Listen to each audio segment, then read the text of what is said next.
let's get right into it. Today we're going to talk about 5 different ways that you can take money off of a credit card.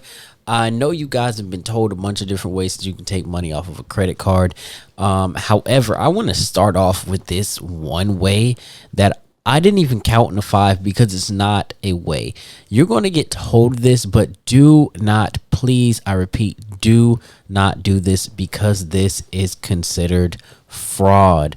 This is not a legitimate method, and it's getting passed around so much in the credit space and on YouTube. And I want you guys to be aware of what gurus are telling you to do. These fake gurus are going to tell you to do this, but do not, I repeat, do not do it. Do not open up a merchant account and swipe your own credit cards through that merchant account, or swipe a friend's credit card through that merchant account in order to meet sign-up bonuses or get rewards. This is fraud. This is falsifying bank documents. This is money laundering, and this is something that you should not be doing to move money off of a credit card into your pocket. So I repeat once again, please, please, please, please do not allow someone to convince you to open up a merchant account and run illegitimate transactions through it in order to get credit card bonuses. All right, now, so let me go ahead and get into the video. I'm going to give you guys 5 methods, and I'm going to give you guys 1 bonus method to take home with you. So method number 1 is going to be leveraging, or as you may know it, flipping. All right, leveraging or flipping, it's just purchasing things or putting your money into something that you can in turn make more money off of later. So I take my credit card, I go and swipe it for a pressure washer, and I use that pressure washer to start me a business, or I take that pressure washer and I sell it to someone else for more than I paid for it, and I get capital gains off of it. Either way, you're taking that money off that card and you're flipping it into money. Whether you make it long-term money or short-term money is going to be up to you, but you're leveraging your credit in turn. So method 1 is leveraging your credit. Method 2 is another method that I really don't recommend, but you can do it, and that is manufactured spending. And a lot of people do this, where you can purchase a, Visa gift card or a, MasterCard gift card or whatever it is. Purchase a gift card off of your credit card, and then take that gift card and use it to pay your credit card back off.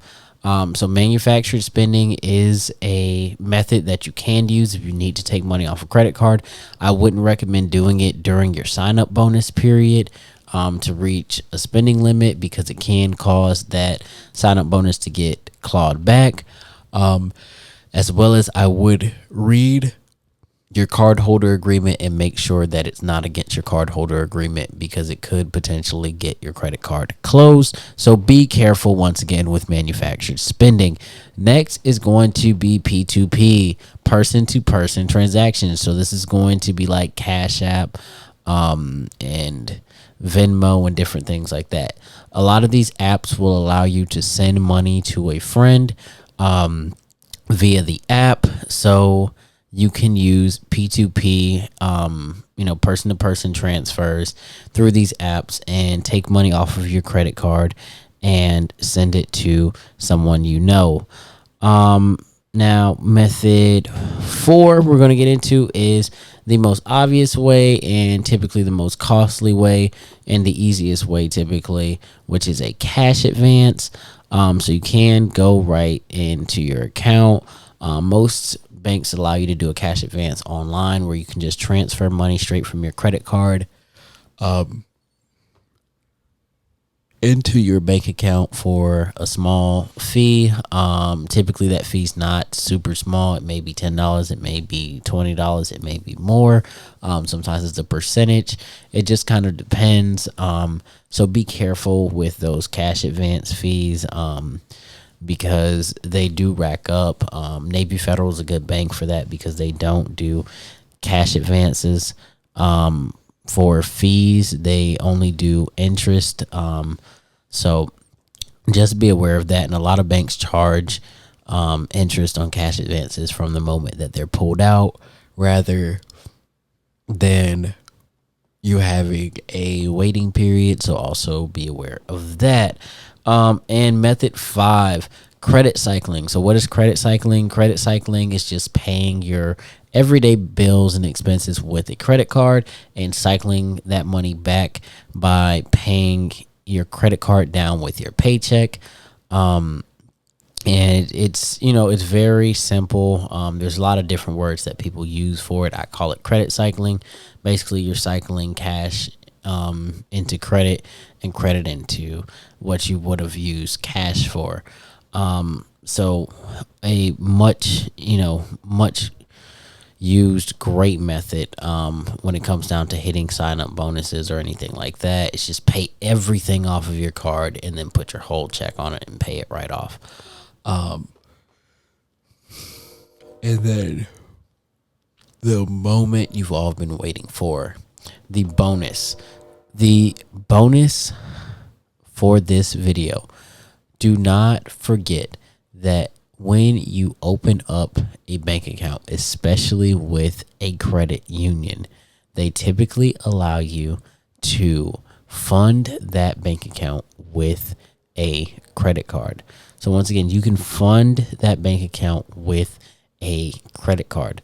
So it's great because there's some credit unions that allow you to do it for like $500, like Navy Federal allows $500 a day. There's some that offer, $1,000, or I've actually seen as high as $2,000 as a limit for adding funds from your credit card to opening up a new bank account with a certain bank. And I thought that was completely crazy. So definitely check that out. It is an option that's out there on the table. So take advantage of it when eligible to be able to take money off of your credit card. So, again, a bunch of creative methods for you to be able to take money off of your credit cards. Take these, use them wisely. Do not use them, repetitively, where it's going to cause the bank to flag your account and close it. And with that being said, thank you all for watching. Thank you all for tuning in. And I will see you guys in the next video.